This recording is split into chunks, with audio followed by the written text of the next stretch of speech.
Hey everyone, it's Mary. Welcome back to my channel, and today I'm going to go over all the books I read in the first quarter of 2021 because I have been gone from BookTube since probably end of January. I think it was like end of January, beginning of February when I dropped off. And so you guys got a little bit of a January recap, but you didn't get anything after that. So I know that we're like almost at the end of April, but I thought, let me go ahead and wrap up everything I have read for the first 3 months of the year, and then we can talk about my April reads at the end of April, and then everyone will be caught up for 2021. So as you guys know from my last video, life has been super crazy, which is why I'm so behind on updating you guys, and I hope you guys will enjoy. I am very behind my reading goal for the year. I mean, I should be much further than this. I didn't do the math, but I was supposed to read like 2 books a week in order to have basically 100 books read in a year. And I have, as of right now, I have my Chromebook down here. I've read only 12 books through March, and I've only read like 2 books for April so far. So I'm very behind my reading goal, which is sad. I don't know if I'll actually hit 100 books this year, but we'll see. Because I don't know, maybe when things calm down, I'll get more books read. I don't know. It's okay. Life has been crazy, so we're going to roll with it. So it is the end of the day. I do not have glasses on because, again, I have that crazy like thing that happens with the ring light, and I have my Chromebook in my lap. So if you guys see me looking down, it's because I'm looking at my Chromebook and all the notes I have for the books I have read. And then another little side note before I actually jump completely into this video. I am actually starting a second channel because of all the craziness with the house. I am officially broke. And so I decided to start a side channel where I talk about like do-it-yourself cheap house repairs and decorating things and how to, like what I'm doing to get out of debt, like how am I budgeting to get out of debt, what am I doing for side hustles, that kind of thing. So if you want to follow my Miriam Hustles, which is going to be the name of my channel, I will put a link down below for you to follow. So we'll see how that goes. I'm like, I don't want to bore you guys on my BookTube channel with all this crazy drama with my house. So I'll bore someone else with it on my other channel. This book will remain a BookTube channel only. All right, let's jump into the books I read. Now, I did not mark what I read in like January, February, March. These are just books I've read between January and March. So the first couple you guys heard in my January recap. First one I read for the year was The Wife Upstairs by Rachel Hawkins. This was one of my Book of the Month books, which I have actually canceled because I'm not very good at keeping up with those books. But this was my one that was the retelling of Jane Eyre. And this was Jane and Eddie, takes place in like a rich neighborhood subdivision type thing. The wife is hidden in a panic room. There's a murder involved. I mean, if you've read Jane Eyre, then you know the storyline. This is not like a shocking storyline. And I actually have a full book review about this back on my channel. I'll see if I can find it, and if I can figure out how to link things up here, I'll put it up here. But I did a whole review about that. I ended up loving the book. It's had like a very, not a happily ever after, like an HEA, but it was a positive ending for a Jane Eyre type book, but not the ending you were expecting. Really liked the book. I gave it 5 stars. Really good book. Second book I read was The Darkest Night by Fiona Davenport. I also talked about this one on my January recap. It was part of a series, so I kind of, when you get in this book, you've hopped in like partway through the series. I didn't like this book. I gave it 1 star because it was basically erotica with no plot. It was basically like a bunch of banging, no plot. I hated it and did not want to recommend it to anyone. Next book I read was Captured by Love by Ella Good. I have no notes under this book, under that I hated it, and I gave it 1 star. I do believe that I went into detail in my January recap on this because these are all January books. So if you want to go back and look at my January video, this may kind of explain some of it, but all I have on here that I remember is I hated it, and I can't even tell you what the book's about. So I must have really hated it because I don't even remember reading it. Anyway, number 4 was Bridge to Haven by Francine Rivers.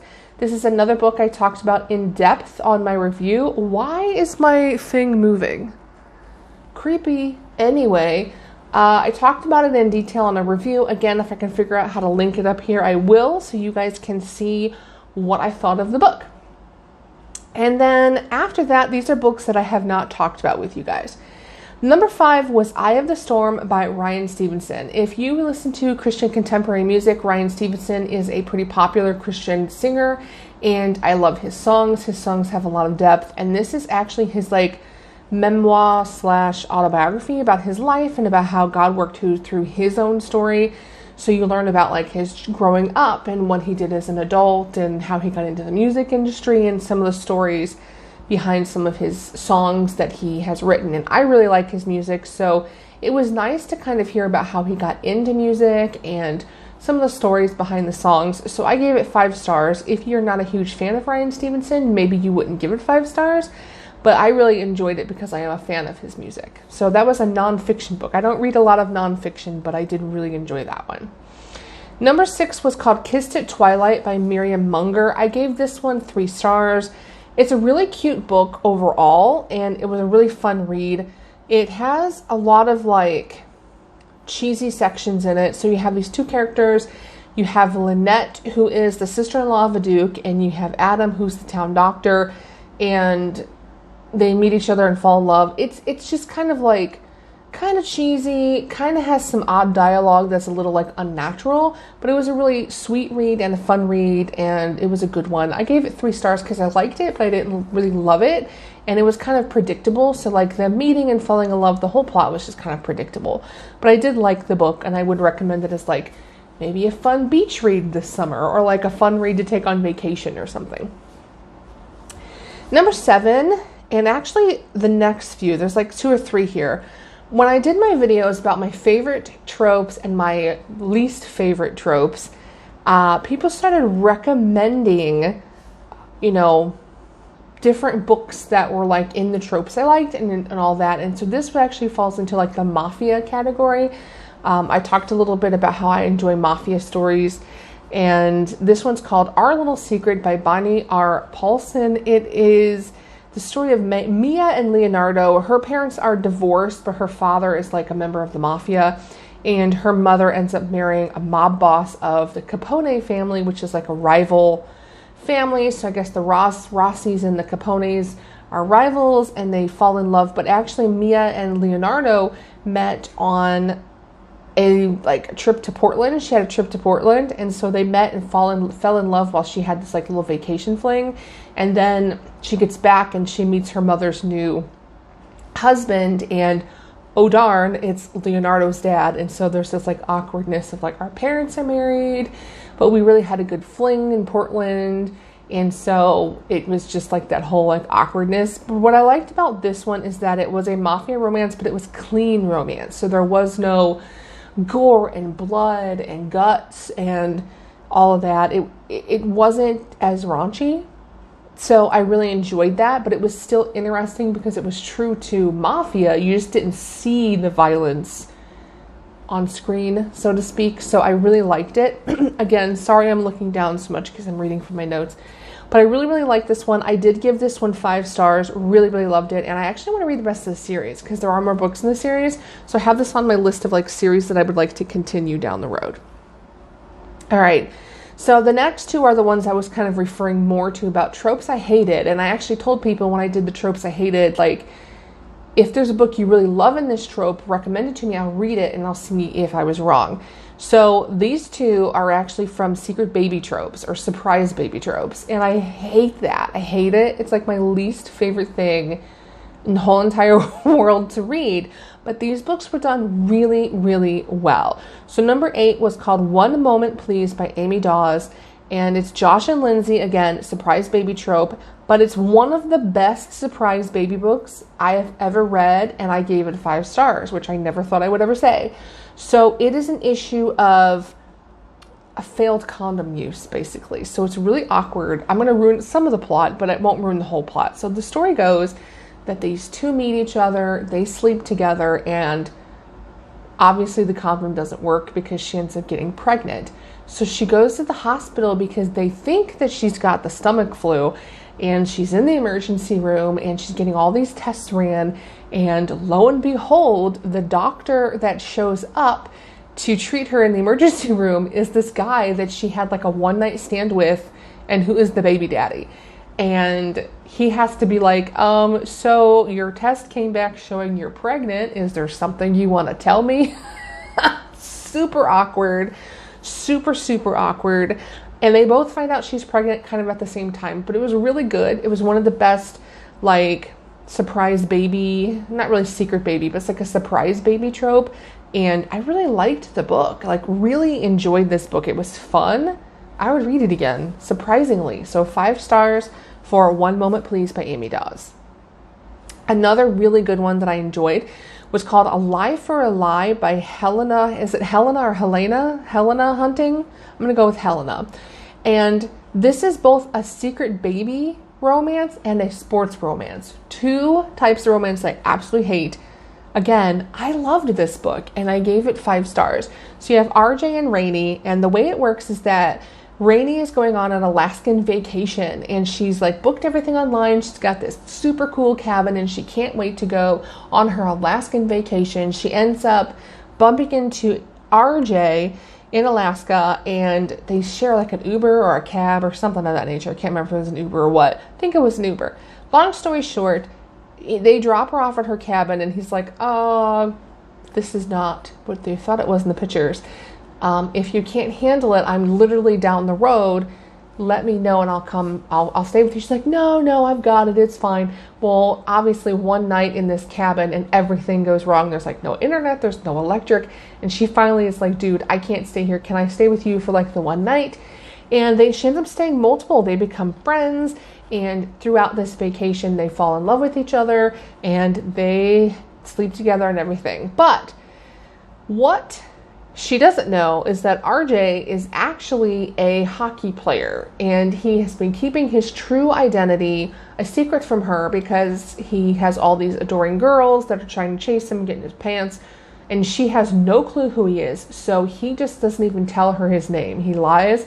It's not really a lie because he goes by RJ, but he gives her like his full name or I don't know, middle name or something of that nature. I can't remember what he did, but long story short, she doesn't know who he is. So they leave Alaska, she goes back home and she finds out she's pregnant. And she tries to figure out who this guy is, but literally has no clue. So it's like, I'm wanting to say 6 months to a year later. I think he's still a baby. But she ends up pregnant, she has the baby, and she has no idea who this guy is. Well, one day she's working at an aquarium, and who shows up on a special charity tour but this hockey team, and on the hockey team is the guy who is the father of her baby. And the story ensues from there. Again, really well done, and I think the reason this one is well done is because she's not hiding it to like be mean or for any like vicious reasons or anything like that. It's just a genuine, I don't know who you are and I can't find you, and I think that's why it works. But really good. And what I also liked about this one is even though he's a hockey player, you don't hear a lot about the actual sport. You hear him interacting with his teammates and talking about traveling, but hockey is not a main part of the romance. You know he's a hockey player and that's pretty much it. So really well done and I liked it. 5 stars. All right, we got 3 more. 3 more to get through. How long is my video? It's like 13 minutes. It's good. We can hang out a little bit longer. All right, number 10 is called Mack by Mimi Jean Pamfiloff, Pamfiloff, something like that. I'll put the name under there. Anyways, this is another one I gave 5 stars to. It's a fated mate trope. So it's kind of hard to explain. It's a fated mate trope. I'm not really ruining anything because in the first 2 chapters you figure out it's a fated mate trope. But essentially they were together in a past life and now they're in their new lives or whatever. But it's Theodora, who is extremely smart, like incredibly smart, but has no emotions. And when you first meet her in the book, like she's very analytical and she's like, I should probably be mad right now, but I don't feel anything and I don't know why. And then you've got Mack, who is like, he's got a paranormal type thing. I don't even really know if they tell you what his being is.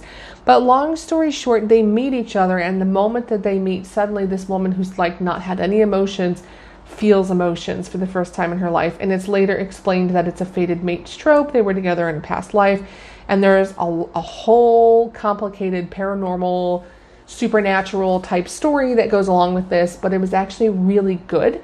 It is, again, part of a series. I did give it 5 stars, and this is another book that I would like to read at a later point. I had a lot of 5-star reads this time, which just never happens to me.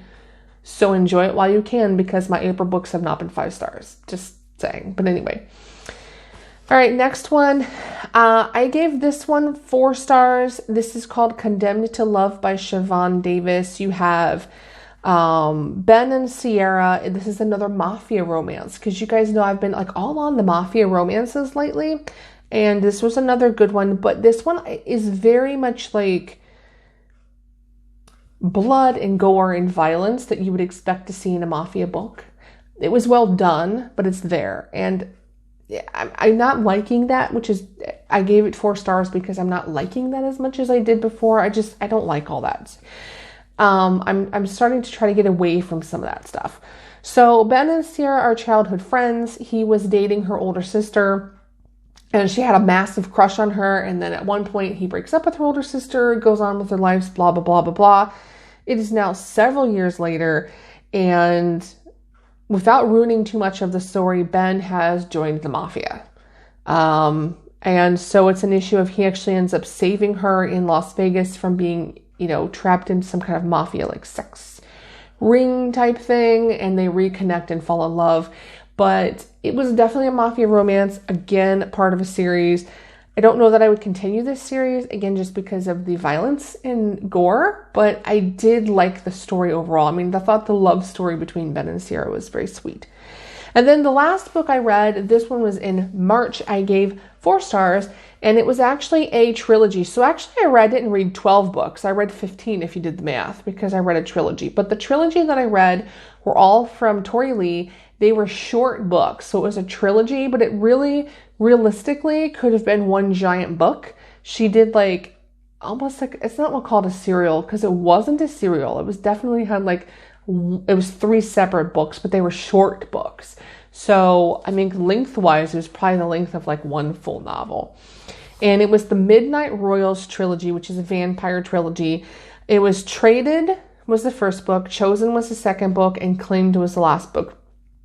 And I gave it 4 stars, but I'm kind of going back on whether it's 3 or 4, because I liked the overall story, right? He's a vampire who's ancient. The vampire world that she created was interesting, but what I didn't like about the book was you had the girl's name is Audrina, the man was Gabriel. Gabriel is way, way older because he's a vampire, so he's like centuries old. But Audrina is an 18-year-old girl who's still in high school. Now, she's 18. So, like, she's legal. But she's still in high school. It just felt wrong. It just felt wrong. And it was kind of creepy because, like, he hires her to pretend to be his date at a wedding, and then he falls in love with her. There's this whole side story in this vampire community about, like, virgins and their blood being richer. So, like, all the other vampires want to bite her, and he's trying to preserve her innocence, but he wants to sleep with her. And it's just like, and the whole time you're like, she's in high school. Like, I don't care that she's 18. She's in high school. It felt really skeevy. So, like, I was going back and forth because I'm like, this main storyline of, like, the vampire community and them falling in love was sweet. But then it was also kind of creepy because she's basically a high school kid. So, I don't know.